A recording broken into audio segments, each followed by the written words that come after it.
Hello friends, आज के video में लेकर आए हैं बौद्ध धर्म के बारे में जो एक कहानी के रूप में होगा। ये कहानी है बौद्ध धर्म के संस्थापक एशिया के ज्योतिपुंज महात्मा बुद्ध के बारे में। बुद्ध शब्द के नाम सुनते ही आप शांति और सुकून से भर जाते हैं।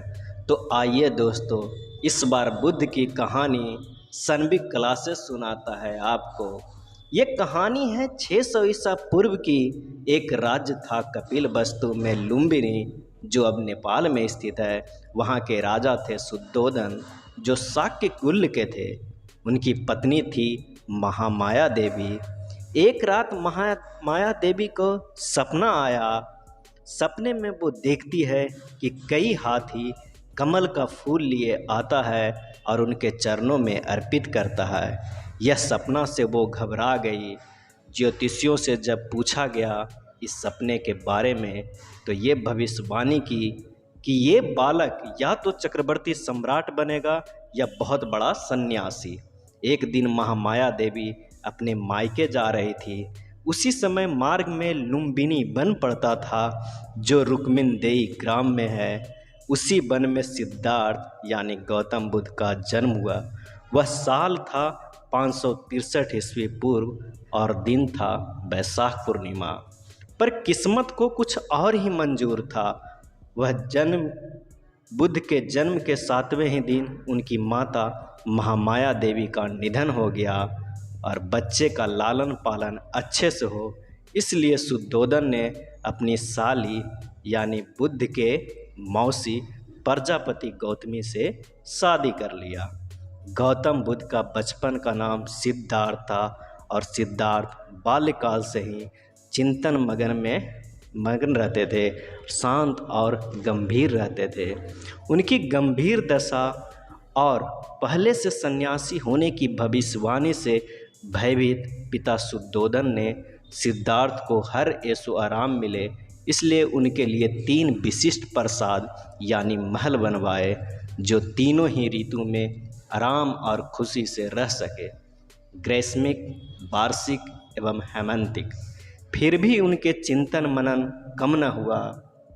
सिद्धार्थ की ऐसी प्रकृति देखकर पिता शुद्धोदन ने 16 वर्ष की आयु में कोल्यगन की राजकन्या भद्रा कात्यायनी, जिनका वर्णन यशोधरा नाम से है, के साथ विवाह कर दिया गया, ताकि गृहस्थ जीवन जीने लगे, चिंतन मनन से दूर हो जाए।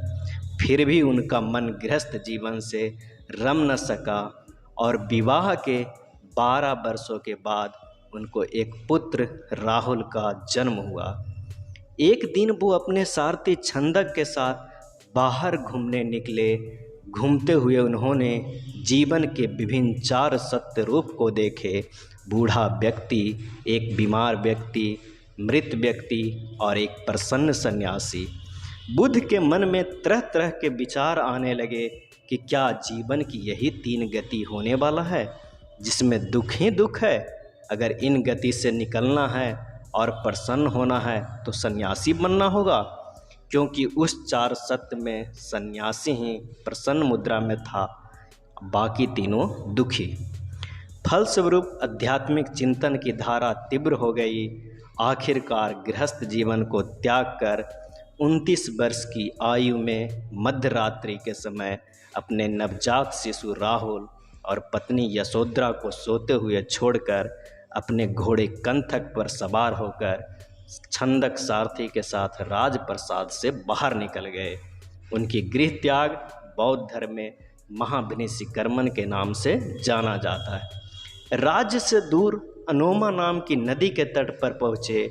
वहीं पर उन्होंने सन्यासी के वेश धारण किए और छंदक को विदा कर स्वयं अपनी अनुत्तर शांति की खोज की ओर अग्रसर हो गए। गृह त्याग के पश्चात वह सत्य की खोज में 6 वर्षों तक बिहार के क्षेत्रों में भटकते रहे थे।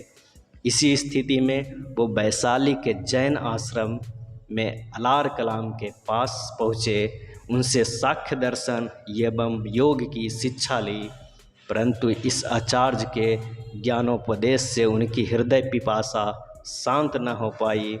वहाँ से असंतुष्ट होकर राजगिरी के उद्रक रामपुत्र के पास पहुँचे, परंतु उन्हें यहाँ भी शांति नहीं मिली। अतः वह गया के निरंजना नदी के तट पर उरुबेला में कठिन तप किए।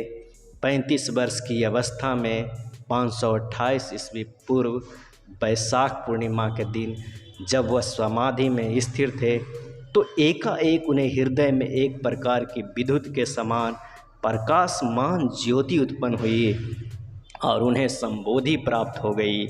तब से उन्हें बुद्ध, प्रबुद्ध व्यक्ति और तथागत, वह जो सत्य तक पहुँचा हो, कहा जाने लगा। कठिन तपस्या के बाद बुद्ध को भोजन कराने वाली कन्या थी सुजाता। जहाँ उनकी ज्ञान की प्राप्ति हुई वो जगह अब बोध गया कहलाती है, जो बिहार राज्य में स्थित है। बोध गया के पश्चात बुद्ध ने दूसरी घनघोर तपस्या बोध गया के निकट इत्खोई में की थी।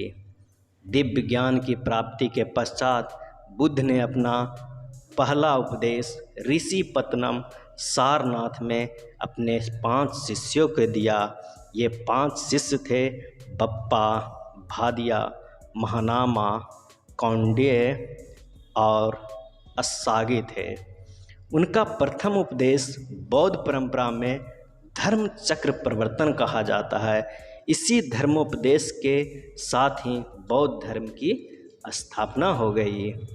बुद्ध के उपदेश से एक जबरदस्त धार्मिक क्रांति हुई। आत्मा नित्यन होकर अव्यय है, मृत्यु जीवन का अंत नहीं। बुद्ध के दार्शनिक विचारों से बौद्ध धर्म का व्यापकता मिलनी शुरू हो गई। सारनाथ से बुद्ध ने ज्ञान की ऐसी अजस्त्र धारा प्रवाहित की जो तत्कालिक गणराज्य काशी, अंग, मल्ल, चेदी, पंचाल, अवंती, गांधार, कंबोज आदि के राजा एवं प्रजा भी बुद्ध के अनुयायी बन गए। उस समय मगध के राजा बिंबिसार भी उनके अनुयायी बन गए। बिंबिसार ने अपने राजवैद्य जीवक को बौद्ध भिक्षुओं की स्वास्थ्य सेवा के लिए संघ के साथ लगा दिए। महात्मा बुद्ध ने घूम घूम कर अपनी उपदेश देते थे, जो पाली भाषा में होता था। पाली भाषा उस समय की आम बोलचाल की भाषा थी और सर्वाधिक बस उपदेश उन्होंने श्रावस्ती कौशल में दिए। उनके प्रिय शिष्य थे आनंद। उन्हीं के आग्रह पर महिलाओं को बौद्ध धर्म में प्रवेश मिला और प्रथम महिला भिक्षुणी बनी। उन्हीं की माता जो मौसी थी प्रजापति गौतमी। एक बार वह वैशाली प्रवास के दौरान बेलूब ग्राम में ठहरे हुए थे। वहीं की नगर बधू आम्रपाली के आमंत्रण पर उसके निवास पर भोजन किए और प्रवचन दिए। बुद्ध के प्रवचन सुनकर आम्रपाली बौद्ध संघ में शामिल हो गई और साध्वी बन गई। वैशाली से चलकर वो पावा पहुँचे थे। पावा में चुंद करमार पुत्र के यहाँ अंतिम भोजन ग्रहण किया था। वहाँ सूकर मह खाने से उन्हें रक्तस्राव उत्पन्न हुआ, पेट में दर्द उठा और वहाँ से उन्होंने कुशीनगर की ओर प्रस्थान किया और हिरण्यवती नदी पार करके वे सालवन, जहाँ साल के वृक्ष पाया जाता है, वहीं पे 2 साल वृक्ष के बीच में लेट गए। उन्होंने आखिरी उपदेश अपने शिष्य सुबोध को दिया और 483 ईस्वी पूर्व में बैसाख की पूर्णिमा की शीतल रात्रि में अपना शरीर त्याग दिया। बौद्ध धर्म में इसे महापरिनिर्वाण कहा जाता है। बुद्ध के जन्म, ज्ञान की प्राप्ति और मृत्यु ये तीनों बैसाख की पूर्णिमा के ही दिन हुआ था। इसलिए इस दिन को आज हम लोग बुद्ध पूर्णिमा के नाम से जानते हैं। बुद्ध के अंतिम शब्द थे, सभी संस्कार नाशवान है, आलस्य न करते हुए संपादन करना चाहिए। बुद्ध की जीवन की घटनाएं को बौद्ध धर्म ग्रंथों में एक नाम दिया गया है।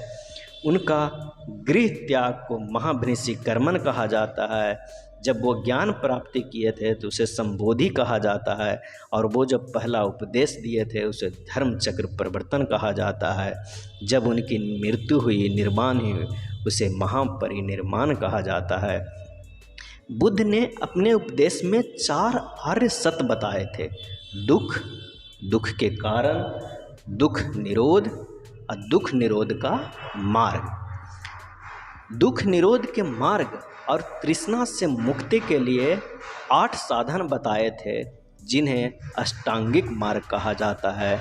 ये अष्टांगिक मार्ग है सम्यक दृष्टि, सम्यक संकल्प, सम्यक वाद, सम्यक कर्मांत, सम्यक आजीव, सम्यक व्यायाम, सम्यक स्मृति, सम्यक समाधि। बौद्ध धर्म मूलतः अनिश्वरवादी है। इसमें आत्मा की परिकल्पना भी नहीं है, पर पूर्व जन्म की मान्यता है। इनके 3 रत्न थे, बुद्ध, धम्म एवं संघ। इनके मृत्यु साल ही 483 ईस्वी पूर्व में मगध सम्राट अजातशत्रु के शासनकाल में राजगिरी की सप्तर्णी गुफा में प्रथम बौद्ध संगीति का आयोजन किया गया, जिसकी अध्यक्षता किए थे महाकश्यप। इस बौद्ध संगति के बाद 2 बौद्ध ग्रंथों की रचना हुई, सूत पिटक एवं विनय पिटक। सूत पिटक जिसमें बुद्ध के उपदेश का संग्रह है शिष्य आनंद के द्वारा, और विनय पिटक जिसमें संघ के नियमों का संग्रह है उपाली के द्वारा रचना की गई है। बुद्ध के मरने के बाद बौद्ध संघ का प्रधान महाकश्यप बने थे। प्रथम बौद्ध संगति के लगभग 100 वर्ष बाद सम्राट कालाशेख के शासनकाल में द्वितीय बौद्ध संगति का आयोजन हुआ, और वैशाली में जिसके अध्यक्ष थे सवाकामी। इस संगति के पश्चात बौद्ध धर्म के अनुयायियों में विभाजन शुरू हो गया, और पहला विभाजन हुआ थेरावादी, जिसे स्थाविर कहते हैं, और दूसरा महासंघिक में। जिन भिक्षुओं ने विनय पिटक के नियमों को माना वे थेरावादी कहलाए, और जिन्होंने उनमें संशोधन करने की इच्छा प्रकट की वो महासंघिक नाम से प्रसिद्ध हुए। कई वर्ष बाद पाटलिपुत्र के शासक बने अशोक। कलिंग युद्ध के बाद अशोक ने बौद्ध धर्म अपना लिए थे। उन्होंने ही पाटलिपुत्र में तृतीय बौद्ध संगीति का आयोजन करवाए। उस आयोजन के अध्यक्ष बने मोगलीपुत्र तिस। इस संगीति में अधिम पिटक की रचना की गई और अश्वघोष के द्वारा, जिसमें बुद्ध के दार्शनिक विचार का संग्रह किया गया है। करीब 350 वर्ष बाद कनिष्क के शासन काल के समय कश्मीर के कुंडल वन में चतुर्थ बौद्ध संगति का आयोजन हुआ, जिसके अध्यक्ष थे वसुमित्र। इस संगति में बौद्ध धर्म का एक बार फिर से विभाजन हुआ, महायान एवं हीनयान में। महायान जो परिवर्तन के समर्थक थे, बुद्ध को एक देवता और अवतारी मानते थे, मूर्ति पूजा में विश्वास रखते थे, और उनके मुख्य आदर्श थे बोधिसत्व। महायान को मानने वाले उत्तर भारत, चीन, जापान, तिब्बत के लोग हैं, जबकि हीनयान रूढ़िवादी परिवर्तन विरोधी थे। बुद्ध को एक पुरुष मानते थे, देवता नहीं, मूर्ति पूजा के विरोधी थे। हीनयान को मानने वाले देश हैं श्रीलंका, दक्षिण भारत, बर्मा, थाईलैंड इत्यादि। बुद्ध के जीवन संबंधी कुछ प्रतीक चिन्ह इंगित किया गया है, जैसे जन्म को कमल के फूल से, क्योंकि उनके माता के सपनों में हाथी लेकर आया था कमल का फूल।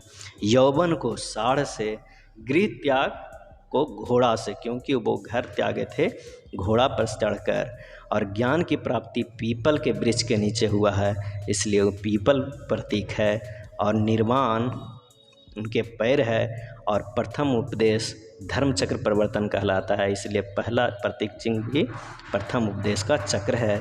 और महापरिनिर्वाण जहाँ पर उनको दफनाया गया वहाँ पर एक स्तूप बनता है, इसलिए वो स्तूप कहा गया।